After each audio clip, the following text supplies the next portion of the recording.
All right, we're here with Professor Hosey, and what's your name? Matthew. Matthew. All right, and you're in the Political Science Club. Yes, sir. All right, what drew you to the Political Science Club? It was my first year here, so in my American government class, my professor put Political Science Club on the board. Okay, I'll go see what it is. Which professor put that up there? It's been a while. It was last year. Okay. I don't remember. Oh, it was good he helped you out. All right. Yeah, I think whoever I know. wrote that on the board, I don't I- know who it is. What do you look like? Do you remember? Glasses, kind of walks very straight and kind of limps a bit. Kevin Jeffries? Old.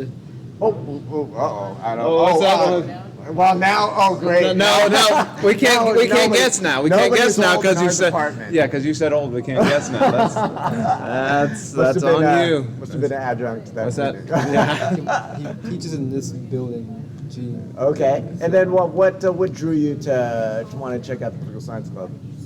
I think just curiosity. Curiosity of what's it about? Yeah. I just said political science club. Didn't really go much into it.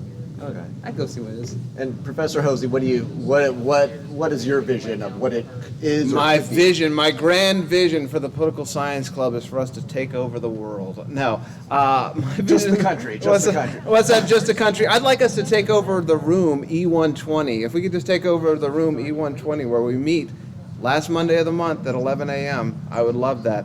What happens, or what I want the Political Science Club to be, is a place where students can talk about government, can talk about what's happening in the news without the structure of a class setting, right? So in the class, at least when I do teaching, right? That's not the correct way to say it. When I do teaching, when I teach my class, I have a structure, and I'll let students kind of deviate from that if there's a discussion. But we still have to return to the path, right?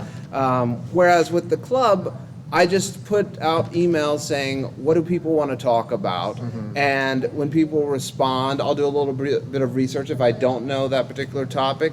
And then we can kind of dig in and dispel fact from rumor. I mean, we were just talking about that with the safety law, which you brought up, right, Matthew? I think. Okay. Well, another person who was not here brought that up, right? And I think there was some discussion about, criminals being released on the street, and so we dug into, well, what does that law actually say? And so we went to some reliable sources like AP News, right, the Associated Press, and looked at, okay, well, it does say that judges will have to face a higher standard in order to keep criminals in prison while they're awaiting trial, but it does not automatically release them, And so that's a good thing. We can also go deeper into like actual research that people who study government actually do, But it really it all depends on the students and what they want to talk about. At least that's the way I try to have it. I mean, that might be a nice format where students, one of the students was talking about how she sees things on TikTok and stuff like that. I mean, that would be a nice sort of regular thing of what's out on social media, and let's break it down and analyze it and stuff like that. I mean, social media is so big and how it influences people. That would be, and it's fun. That's why people do it. So. Yeah. Whenever I ask students in class, where do you get your news from? I mean, the number one answer, almost exclusively the answer is social media. Yeah. And social media can be a good source of news, but the question is, are you just watching the video, or are you just, I'm an old man, so I'm on Facebook, are you just looking at the post, right, without digging deeper into it, right? And so that's what we try to do in the club, is we dig deeper into it. So we're not just taking the initial snapshot or the initial sound bite that may get people to click or to watch, but has no depth to it, right? And it can also send out bad information, right? And so that's what we try to do. Yeah. Do you see any big fun events type things you might be interested in doing? Or? Yeah, I'm hoping to organize a election night watch party. So I believe the election night for this year is November 8th, or election day. So you vote on election day, November 8th. I want to double check that, but I can't seem to find my calendar. But the first Tuesday after the first Monday in November, that's easy to keep track of. I think the first That is an interesting rule I've never heard before. It has to be the first Tuesday after the first Monday. That is fascinating. Okay. Yeah, that's. I've learned something today. Yeah, that is not specifically stated in the Constitution, but that was a law passed, I want to say roughly 150 years ago, that it's phrased exactly that way, first Tuesday after the first Monday. I believe that the first Tuesday of this November is November 1st. I'm pretty sure it's November 1st. And since it falls on November 1st, it's not the first Tuesday following the first Monday, so we have to wait a whole week. I don't know why. Maybe back in the 1800s, people didn't flip their calendars as regularly. You gotta keep track of time. I can see that. Yeah. Right. But yeah, that's what the election day is set as, at least for elections that are at the national level, right? So presidential elections, which we're not having this year, or congressional elections, which we are having this year. Now in Texas, we're only voting on House of Representatives. So whoever represents your particular district for the United States House of Representatives, you will vote on that.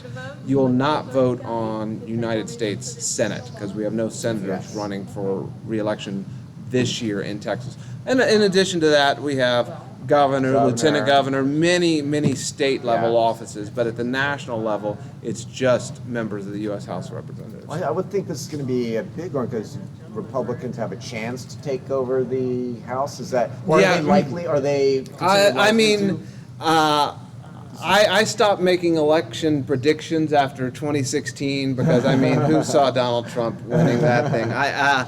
But based on what I'm seeing on the internet with websites like Politico.com, Political Report, they see a takeover of the House of Representatives by the Republican Party as likely, and that's based in polls that they're looking at. It's also based in just history. The Republicans only need to win 5 more seats or 5 more elections than the Democrats to take the majority of the House of Representatives. And in off-year elections, these elections where Congress is running but the president is not, the president's party, with the exception of 1998 and 2002, with the exception of those 2 years, the president's party has lost at least 5 seats in the House of Representatives. So it would surprise me if the Republicans did not take control of the House of Representatives, but I've been surprised by politics before, so it's not, don't write anything down in stone, all right? Don't take my word for it.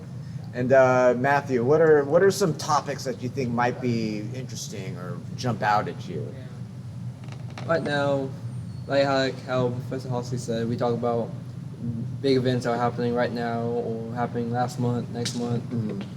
Right now, the biggest event I've been seeing what almost every state and up by the White House talking about is the border wall, transporting immigrants across moving immigrants to other parts of the country. sanctuary cities. Right, yeah, that's right. That's one of the biggest things I've been seeing, that now you have the Republicans and Democrats walking back and forth at each other, slandering each other on Twitter, Facebook, to make to look which party is worse than the other.